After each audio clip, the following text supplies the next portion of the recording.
بسم الله الرحمن الرحيم عن ابن عمر رضي الله تعالى عنهما قال قال رسول الله صلى الله تعالى عليه وسلم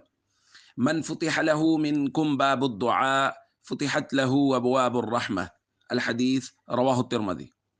نبی کریم صلی اللہ علیہ وسلم نے ارشاد فرمایا، تم میں سے جس کسی شخص کے لیے دعا کا دروازہ کھولا گیا تو اس کے لیے گویا رحمت کے دروازے کھول دیے گئے۔ دوستو، اللہ رب العزت کو یہ بات بہت پسند ہے کہ بندہ اپنی ضروریات اور اپنی عاجزی و انکساری اللہ کے سامنے پیش کرے۔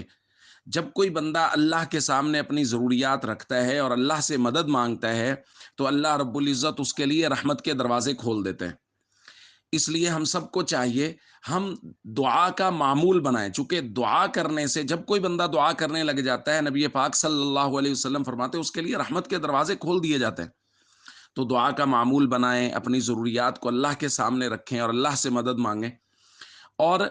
خاص طور پہ رمضان کی ان ساعات میں بھرپور دعا کا معمول، اللہ کے سامنے جھکنا، عاجزی و انکساری، اپنے گناہوں کی معافی، اپنے لیے، اپنے بچوں کے لیے، اعزاء اقربا، والدین کے لیے، سب کے لیے، پوری امت کے لیے خصوصی دعائیں مانگیں۔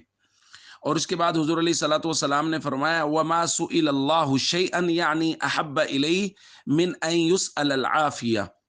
اللہ سے جو چیزیں مانگی جاتی ہیں ان میں سے سب سے زیادہ محبوب اللہ کے ہاں یہ ہے کہ اللہ سے عافیت مانگی جائے۔ اس لیے اللہ تعالیٰ سے ہمیشہ عافیت مانگنی چاہیے، یعنی باقی سب دعائیں مانگنی چاہیے لیکن سب سے زیادہ اللہ سے عافیت مانگنی چاہیے، کیونکہ اللہ کو بھی یہی پسند ہے کہ بندہ مجھ سے عافیت مانگے، کہ اللہ رب العزت جو مناسب سمجھے، جو کام مناسب سمجھے، جو چیزیں مناسب سمجھے، جو ہمارے حال کے لائق ہیں وہ ہمیں عطا فرمائیں اور ہمیں عافیت عطا فرمائیں۔ السلام علیکم ورحمۃ اللہ وبرکاتہ۔